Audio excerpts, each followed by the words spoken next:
Sit here? Yeah, wherever you want to sit. Come a little bit into this way. Yeah, this way. There's one for us, so you have space. That's fine. So there will be people coming in. Yeah. There will be people coming in as we begin, but we will begin now. It's 4 o'clock now, isn't it? Yeah. So people need to be a bit sharper on their time, and then they'll get all the information next time. So I'm going to be able to give you 7 important tips for losing belly fat. Yeah. And the first one I'm going to begin with is avoid nomadic food. Okay. So we have to think about what nomadic food is. Yeah. We're going to begin now because it's 4 o'clock. 1 second. We're just waiting for one more guest to come. They have to come in. Yeah. Take a seat. I don't sit here. That's fine. What is this? Can we have them fill the forms later when they fill it? Yeah, that's no problem. But we Because otherwise it'll be a lot of... no problem. But now I'm going to begin, and people can just fill in because otherwise we've got someone at 4:30, haven't we? Yeah. So we have to do it. So the first of these 7 tips is avoid nomadic food. Okay, and nomadic food is what we used to eat when our ancestors used to travel through desert and dry soil. Yeah, when they didn't have food that they could get anytime. Like we have fridges and supermarkets, they had to carry food with them. So you used to take the grains, take the rices, take the starches, and press them into breads. Yeah, and take the breads with them, and the breads would last for a week, 2 weeks at a time. Chapatis, naans, maybe flat breads, flat Jewish breads. They used to take the milk, they used to turn it into cheese, and the cheese could carry with them. So they used to basically have foods that they could carry for a long time, and they're made of grain, pulses, beans, rice, all of these things. What these foods do is they give you a good amount of energy when you first take them, but the body can't process all that because it's complicated carbohydrates. So it stores nomadic food on the body. And for gentlemen, that food is stored in the belly and in the back. Okay? And this is my first tip to you, is you avoid nomadic food. So what are these foods? Grains. The wheat grain. First most important thing, if you're trying to avoid belly fat, is stop eating wheat. Chapati. Chapati. And this is the biggest problem that we have, because chapatis contain massive amounts of calories. And as we know what calories are energy. If you don't expend that energy, it has to go somewhere. And where does it go in the body? Adipose tissue. It's called adipose tissue. So what we don't like to hear is avoid chapatis. Because we know what's happening with chapatis. It goes with every single meal. You have to eat chapatis. You have to eat naan. You can't have vegetables. You can't have dal without chapatis. It doesn't make any sense. But unfortunately, if you walk around India and you look at the gentlemen around India, they all have one of these chapati factories on the front of the body. Okay? And this singling out only chapati, not rice. Also rice. Also rice. Also rice. Okay? Because what rice contains is starch. Yeah? You know what starch is? If you got rice, if you ever made rice before, right? And you press it, right? And you've got wallpaper, you could press the pressed rice on the wallpaper and stick it on the wall. And it will stay there. Because it's starch, it's gluten. Okay? It's made of glue. Alright? So when you take the rice inside the body, or the gluten inside the body, it sticks to the body. It doesn't come out swiftly. Like we have vegetables or even fruit, it goes in and it swiftly comes out. But you put glue inside the body, it goes in, it doesn't come out. So it sticks inside the body. And this is why they used to use it nomadically. When you're traveling from town to town, you won't see food for 24 hours at a time. If you have the starch, slowly the body will break it down. But if you have starch and gluten every day in large quantities, the body just expands and it collects gluten and it collects starch and it collects carbohydrates, which is sugar. You remember carbohydrates is sugar. It's slow release sugar. Okay.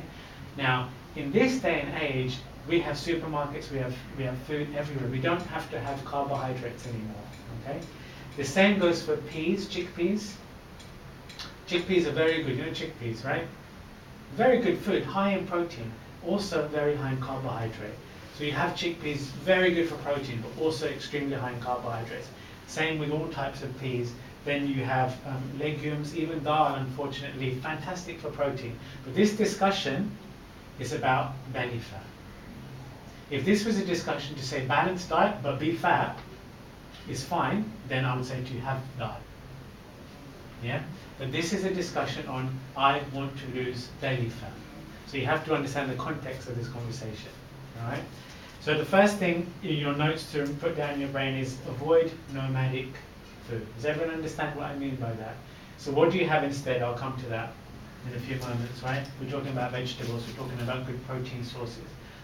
Majority of the diet should be vegetables. Okay? So nomadic food. Who can start to avoid a little bit more rice and naan? Yeah, and chapati? that's the question I had. Yeah. Do we need to cut it off completely or is it reduced? If it is something that you are quite attached to or you feel you need it, then I would say the first thing to do is to wean yourself down. When you have your curries, don't, you know, some people that can have 3-4 naan and quite a little bit of sabji, right? Quite a little bit of curry. You've got to start to be the person who has more curry on the plate, yeah, and starts to have one naan for the whole, through the whole of the meal. Something I've recently started to do with rice, for example, is instead of having the rice and then putting some vegetables on it, I have the vegetables and a little bit of sprinkling of rice. Okay, so you do the opposite. Start to do the opposite. Full of vegetables and then some sprinklings of the rice. Yeah. Watch the camera, please. Just watch the camera there. You can sit anywhere you want. Make some space over here, maybe. So it's a change of the way that you think, yeah, about these things. Nowadays, when I eat with Indian food, I just take the vegetables. I don't take, and I fill myself with vegetables, and you will notice so quickly this will start to disappear. Okay, and rice is a simple, especially white rice, because what does white rice have taken away from it? Fiber. White rice is polished. So you know the husk on the outside when you have brown rice? What is that there for? The fiber is roughage. So the fiber, the column can hold it and it can pull it through. But when it's polished, it can't even hold it. The thing just flattens out and stays in the body and you pad it out with rice. If I cut half of you open, I'd be able to pull out the bag of rice. It's like, yeah. But It's starch and gluten. So we cut down the starch and gluten. Now, but, I mean, how does a small bowl of rice yeah, with whatever it's having for lunch, yeah. or 2 chapatis with whatever it's having for dinner?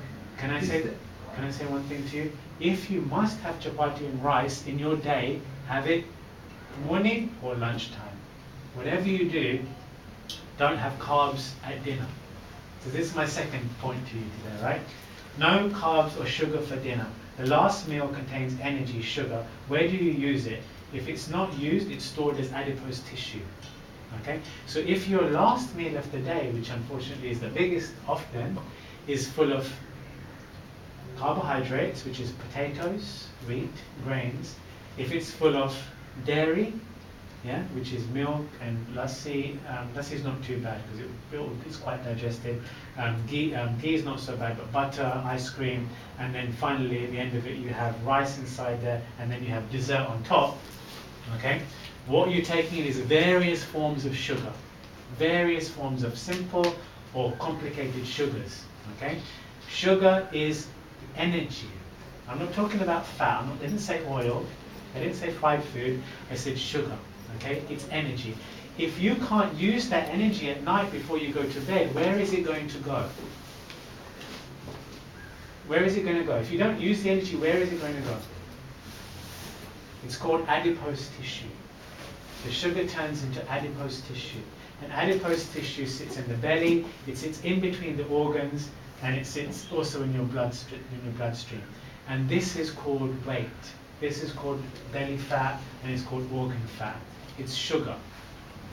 But what you think sugar is just dessert. Sugar is not just dessert. Sugar is carbohydrate, and sugar was also in, the carbohydrate is in dairy. Any questions on that? So my point is that if you're going to have these foods, have them in the morning or in the daytime, because why? Yes, important. Because you're burning them. But in the night time you have to eat like a beggar. In the night time you have to eat like a saint. You have to eat like a lord, not like a king. Eat with your brain at night time, because otherwise when you go to bed at night, you wake up in the morning, the food is still there, the body hasn't used it. The second reason why not to have sugars at night is because you will not sleep. your sleep will be so poor because you've gone to bed, the sugar is in the body, so the brain is sugared. So the brain, if it's not consciously active, which means you're always thinking, it's going to be subconsciously active, which means you're going to be dreaming. And you have dream sleep. Right? But if you went to bed and you had no sugar before you went to bed, but you just had vegetables and protein sources, simple food, you will sleep like a baby and you'll wake up in the morning and your stomach will be flat. I know because this is what I do for a living. I do weight loss systems, I do fitness, I do all of that. I know if I've gone out for an Indian meal with friends or family and I had a naan, in the morning my stomach is at least half an inch bigger. I do my measurements and I weigh half a kg more. Guaranteed. If I'd done that every day for 10 years, I'll be 18 stone. Guaranteed. Okay? So what you can control, I'm not saying don't do the whole day, but at night after 6 p.m. definitely no. Can you manage that? Can you try? Yes. Before 6 p.m. Before 6 p.m. if you must, then you'll eat it, the carbohydrates and sugar, because you'll burn it. So if at midday today you had a dessert, you had a naan, it's fine in a way because you'll burn it off. But don't put energy in the body, then go and sleep. The body's then this way, horizontal. First of all, there's no gravity drawing the food down, it's horizontal, and the body will sit. Right, it will sit here. There's nothing pushing it out. You understand? So this is the second point for belly fat. The third point is to make your meals, all of your meals if possible, 50-50 protein, vegetable. 50-50 protein. Who's non-veg here? Okay, can I talk majority to begin with? Okay? Those of you that have meat sources, fish, chicken, lamb, whatever it is, your meal should be 50% of that and then 50% of vegetables. Nothing else. No roti, no rice. I promise you, you stand on the scales after doing what I'm telling you, I promise you that you will notice your weight has gone down. All foods have protein in them, but vegetables have proteins, but they're carbohydrate-free and fat-free. Complex carbohydrates, like I said, are for long journeys only. Vegetarians, okay? One of the reasons why vegetarians actually get fatter than meat eaters in a lot of the cases is because your diet is full of carbohydrates. Yeah? So this is my advice for things like milk. Okay? Do you know what skimmed milk is? You've got 3 types of milk: full fat, semi-skimmed, skimmed. If you have skimmed milk, you must mix it half with water. Be careful, because milk contains a massive amount of carbohydrates, which is sugar. So you take half skimmed milk, half water, and that becomes your milk. You can have that with your oats. Cereal is never a good food to have, but that's how you will drink your milk from now on. Yeah. What else do vegetarians eat a lot of? Cheese and dairy. So a lot of the diet becomes cheese and wheat, and again, it's all sugar. So what vegetarians have to eat mostly? Vegetables. Okay? And if you're going to have nuts, then you want to have things like almonds, but not too many of the nuts. That will also put on a lot of weight in the body. Vegetarians should eat vegetables. Non-veg, should you take it with the raw vegetables or cooked Watch vegetables? potatoes only. Huh? The non-veg you said 50% non-veg Yeah. when we eat. Yeah. You should have with the raw vegetables or cooked? You can have raw or cooked. Raw or cooked. But who eats fish here? Does anyone eat fish? Well, fish is probably the best food for losing weight, because you can have it 5 times a week. It's very fat-free. Grilled fish, boiled simple vegetables, no sauces, nothing, and I'm telling you, your weight will go. So even if you're having any non-veg, Yeah. does it depend upon the way you cook it? Way you cook is extremely important. Obviously fat, if you're going to make it with a lot of oil, it's going to put on extra weight. But the thinking now is not that it's fat that puts on weight, it's sugar. I'm telling you something different. Yeah. It's sugar that puts on weight, not so much fat. Actually, saturated fats, they say, is so bad, but body can deal with saturated fats much better than it can deal with sugar. Grill your fish. Best thing, grill your fish. Don't do fry-ups of the fish. Grill the food. 4th thing I'll tell you about is called bed gaps. Leave a bigger gap before your last meal or snack before falling to sleep. So what I want you to start noticing now is, are you the type of people that has dinner, then gets sleepy and goes to sleep? Who does that ever? Eats like this. Thank God for that. There's one thing we don't have to worry about. Yeah? Because it's the worst thing you can do. Okay? Because you take on maybe 800, 900 calories, and then you don't use any of that energy, you go to sleep is the worst thing. The best thing you can do is extend your bed gap. So from your last meal to the point you feel like you're almost going to be hungry, go yourself to bed. Not until you're hungry, just almost till I'm hungry, have a glass of water and get into bed. And in the morning, what your body has a chance to do overnight is burn calories. Okay, excess calories, it will burn 500 calories just sleeping from 12 to 6 in the morning. 500 calories gone if there's no food in your stomach. Because it does all the house cleaning. The body does the house cleaning, it cleans excess. How much gap? But you don't get sleep, no, on an empty stomach. That's Oh, well, this is what we think, but it's in the mind. have the sleep. It's so much in the mind. Well, we're going to come to alcohol, it's not the subject. Water, if you think that you're hungry, but you have a glass of water, your body will sleep fine. Yeah, you just, it's all in the mind. But if you go into the kitchen and have a cheese sandwich, you know what you're talking about next. How don't much you? gap? If you're going to bed Wow. at 12. Minimum, I would say 3 hours. Yeah, after your dinner, 3 hours, and then into bed. Yeah, not before then, otherwise the sugar will turn into fat, and this is your belly. This is how you get a belly. Okay, so bed gaps are really important. Now the difficult part. I think some of you are not telling me the truth about your How eating bad and is cheese? sleeping. Huh? How bad is cheese? How bad? Because I eat a lot of cheese. I just love cheese. Cheese.